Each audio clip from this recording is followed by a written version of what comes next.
May I now request Professor Gowher Rizvi to give his inaugural address.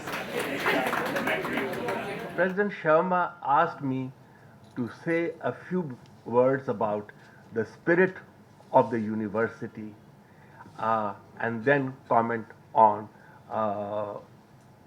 the prospects and the progress of SAARC. Like love,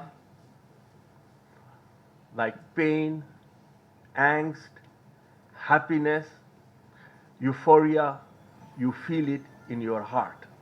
And that really is the spirit of South Asia that inspired this university. That spirit was born by the experience, a shared experience of the past. Long period of coexistence and cohabitation of different religions, races, people who came together, shared their ideas, and evolved what became characteristically a very important civilizational society. It's a civilizational value. It is a society based on shared civilizational values. And together we have developed a shared philosophy, shared history, culture, music, architecture, a way of life and a way of living. These are, those of us who are of the South Asian community, we know it at once what I am talking about.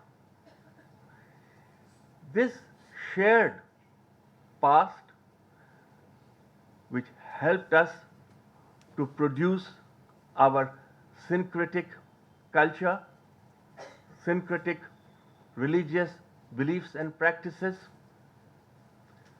shared festivities, also has shaped our outlook, shaped our vision for the future, shaped our aspirations of what we as South Asians. The university was conceived to help to expedite the sense of South Asian consciousness.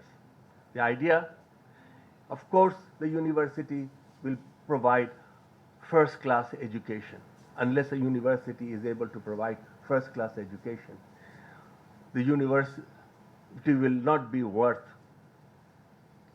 its name. So that I take it for granted that South Asia University will be a world-class university, provide world-class instruction, and produce students who will not only be competitive and outstanding in their own countries and societies, but who will be able to compete globally and who will be able to outmatch any of their rivals from around the world. That education, we take it for granted, this university.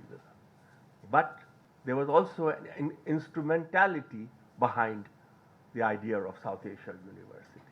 This was that young people, the future leaders of South Asia, will come together, live together, learn from each other, get to know each other, become lifelong friends, and in many cases, lifelong partners. And when they return home, they will continue to keep in touch with each other and look at the problems not only from their country perspective, but also from that of South Asia. And it is to them we will look forward to leading South Asia in the generations to come. This spirit was also edified here in the knowledge that this university will be open to all meritorious students, irrespective of their economic and social background. It was argued that they may enter this university unequal, because different countries have different standards of education. But it was promised that when they graduate, they will be equal. They will be equally qualified, they will have acquired knowledge equally, and they will be able to perform equally. In other words, they would be given a unique chance in life so that they can become a citizen that we hope they will be.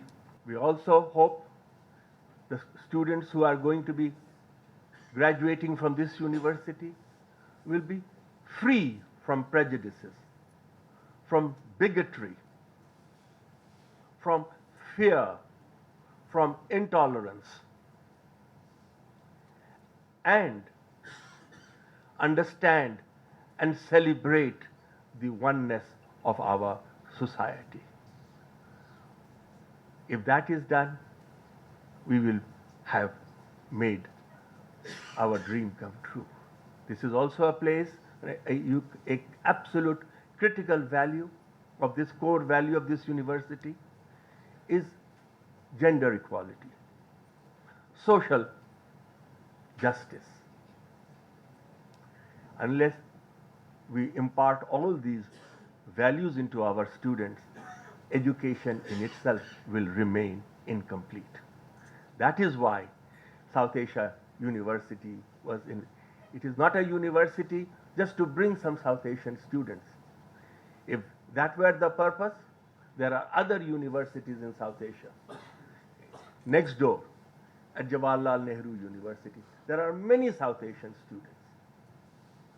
This is not a university to admits only South Asian. As I said, it is to create a South Asian consciousness, a South Asian belief, which will help us to become a community that we once were.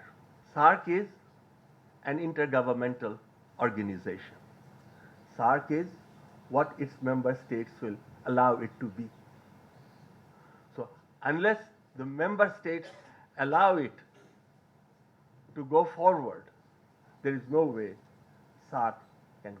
That is why our South Asian consciousness, our sense of South Asia community needs also to inspire our national leaders so that they can help to reshape SAARC. Not only give it a structure. Today, SAARC is a body with a structure. It has not been given the spirit. The spirit is given when people of South Asia become an integral part and focus of SAARC. SAARC is organized around the universal rules that dominate all international organizations: sovereign equality, national interests. We must all look after our own turf. That cannot be the value or the organizing principle of SAARC.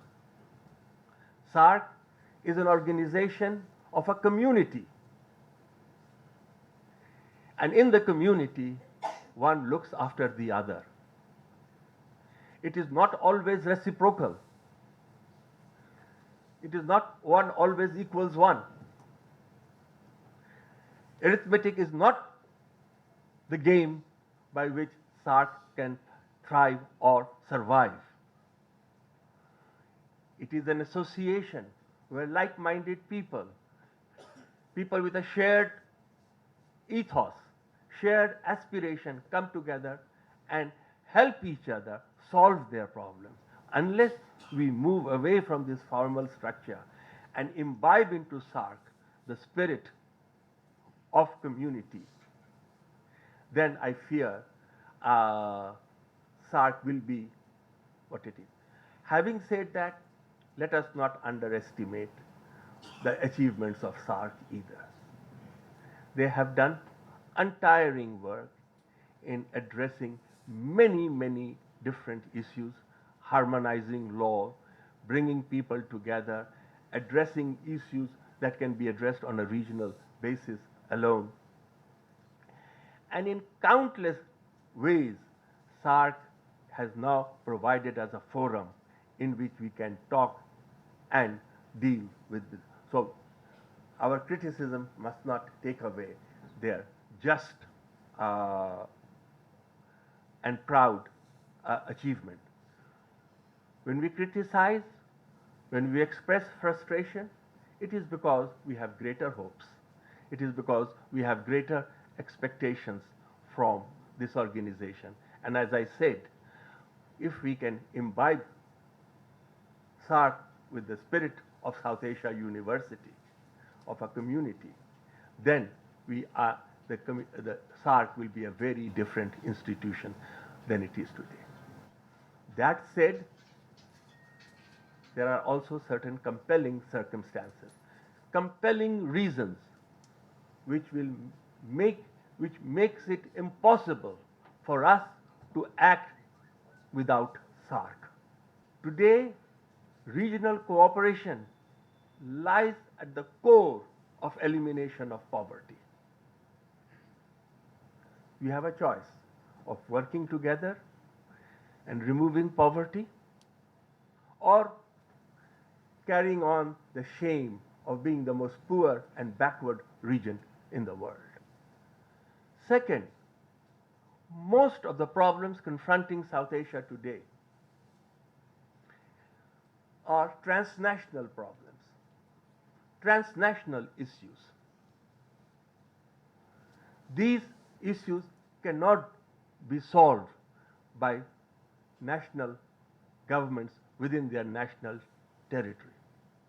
Terrorism, narcotic and drug trade, public health, environment, water, energy, power. These are not to be resolved nationally. These require transnational efforts, and that these can only be done. Whether you are a big power like India or a smaller state, we all will need to work together, because it is through our complementarity that we will augment each other's ability to deal with these problems. So given the transnational nature of the problems, given the fact that poverty lies at the core of all the issues, we have no option but to cooperate. The world over, trade is the greatest advantage of trade. Greatest facilitator of trade is proximity. We are the only region in the world who chose to ignore proximity and trade with distant land. Buy coal from China when coal is available in West Bengal. In East Pakistan, we used to bring coal from China. We have not taken advantage of this proximity. The savings in transportation of goods and services, we have not even begun to take advantage. Instead of taking advantage of our proximity, we have in the past put barriers to proximity. We used to have an integrated transport network. We are probably the only people in the world who went out of our way to disrupt the integrated transport network. Happily, good sense has prevailed. We are now reconnecting, rebuilding, and hopefully, as we remove other barriers, take advantage of proximity, trade will flourish in our region. We look to European markets and North American markets and compete amongst ourselves. We undersell each other. We try to destroy each other's market. Forget that in South Asia, we have probably one of the largest market in the world. And in the years to come, it will be larger than the North American market. It will be larger than European market. So there is the compulsion of trade, the excitement of proximity, the vision of a South Asia free of poverty. All these things, when we think of, we see again and again the compulsions of South Asia. Today, Bangladesh, this week, as we talk in Paris, was listed as sixth most vulnerable, climatically most vulnerable state in the world. Bangladesh hasn't got the capacity because the problems are not Bangladesh's alone. Our future, the future of the unborn today, to those who are not even born today, will depend on our ability to deal with the environmental issue. There is no way any country, rich or poor, big or small, can do it on its own. Once again, our ecology, our river systems, our climate belt, all these are integrated. There is no escape from here. So whatever our national reservations, whatever our narrow vested interest, we cannot and we must not ignore the need to address these issues regionally.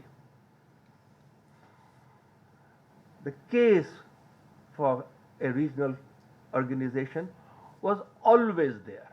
Today, it has become more stark and more compelling. Today, every country, irrespective whether it is a successful India or a less successful neighbor, we are all suffering from shortage of power. Every South Asian country, from Afghanistan to the Maldives, their ability to develop faster is held back by shortage of power. Yet, South Asia probably has one of the most abundant opportunities of natural power. But again, here, there's no way we can harness this power unless we come together. Bhutan has about 25,000 megawatts of hydroelectricity available. Nepal, we know 80,000, possibly 100,000. Northeast India, Assam, Tripura, Meghalaya, Arunachal Pradesh, limitless possibilities. But none of them on their own can harness these power. We will need to work. For power to be developed in the northeast of India will require to be transported through Bangladesh. Without Bangladesh and India working together, that power remains useless. Bhutan is rapidly transforming itself into a high-income country on the basis of energy. But there is so much more energy there to be harnessed. There is power shortage in India, there is power surplus in India. Now, Bangladesh has linked its grid with India. We are already buying power from India. This was government to government. Now we are buying it from the Indian power market. A South Asia power market is developing where each of us will be able to buy when we need, sell when we can. Given our slight time differences, given our differences in environmental conditions and seasonal changes, the demand for power in different parts of South Asia are different. That again opens up opportunity for, and once we have reached this, we will be able to add 2 to 3% minimum to our annual growth rate. This is phenomenal. This is the only way we are going to get rid of poverty in South Asia. The other great resource which is scarce is water. It took many years for India and Pakistan to agree to the Indus water basin. Once agreed, it is working beautifully. It took many years for us to reach the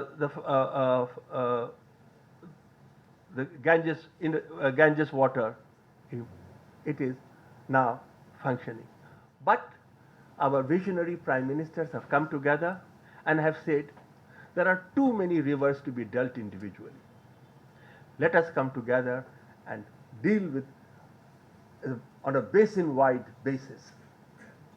Once that is done, one of the most scarce commodity of the 21st century, water, we will be able to harness it better, we will be able to use it better, we will be able to save it better, and we will be able to protect the desertification that is already beginning to happen.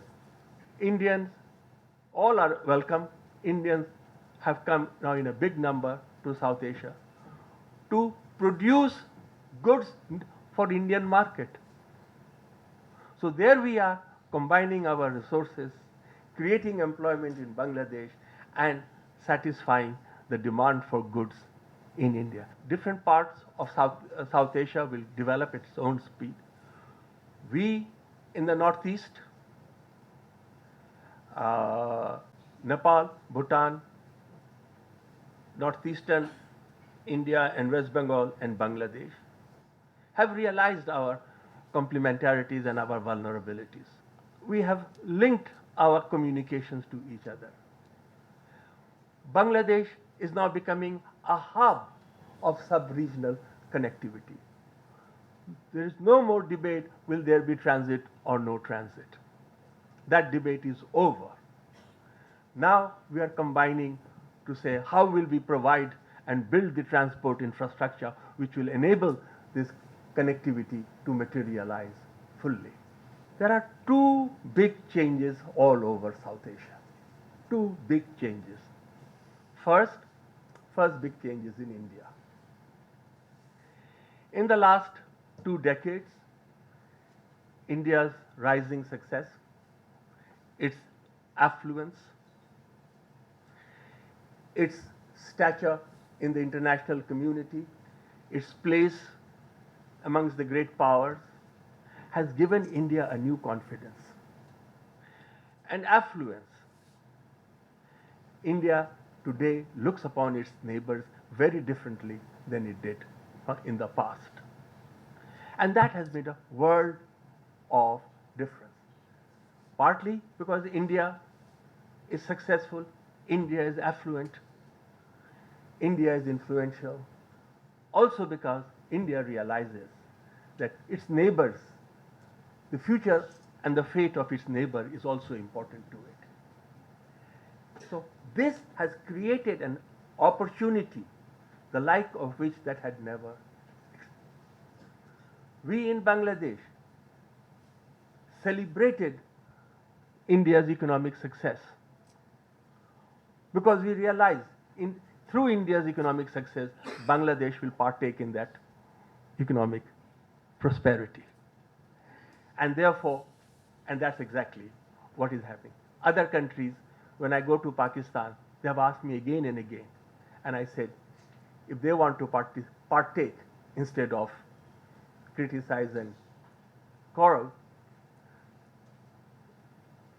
look at us. Did we give up something? No, we didn't. We got, and we act like a member of it. So this is one side of the story. There's another side of the story which is giving impetus to regional cooperation. And that is, and this is my last point, that after 70 years of independence, after 70 years of the end of colonial rule in South Asia, all the nations are now confident of their own nationhood. There is no fear in any South Asian country that their nationhood is under attack. There is no revisionist claim that this country should end or that. We are all confident. We have found our feet. We have our identity. We know we have equal status in the world in the United Nations and in the world at large. So today, we are also much more confident in our approach when we come to negotiate and discuss. So one more time, thank you, President. Thank you for giving me this opportunity, sharing some personal thoughts. Thank you very much.